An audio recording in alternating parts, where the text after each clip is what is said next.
On May 14, Turkish voters at home and in the diaspora will participate in the country's presidential and parliamentary elections. The main body that oversees the whole process is the Supreme Election Council. But how does the electoral system work in Turkey?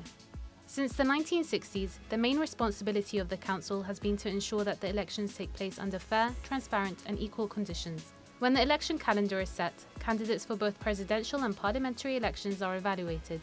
Once approved, campaigning begins. Now on to the voting process.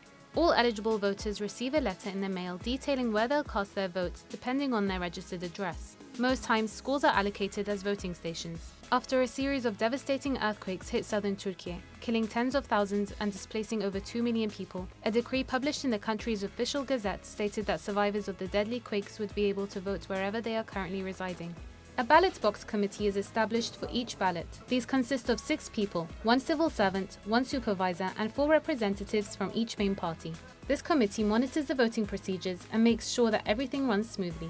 On election day, voters show up at the voting venue, show the poll observers their ID, and both the voter and the observer sign a document confirming their attendance. This way, the same person cannot vote twice or vote for somebody else. Voters are expected to stamp their choice of presidential and parliamentary candidates.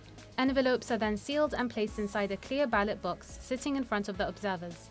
9 hours later, the counting begins. The ballot box committee counts and records the number of used and unused ballots. Invalid votes are recorded and then discarded. All valid votes are tallied, then put in a sack which is sealed and sent with a supervisor and police escort to the head of the district's election council. The tallies are checked and added to a system called the seçsis. This is where media and political parties can access the unofficial results.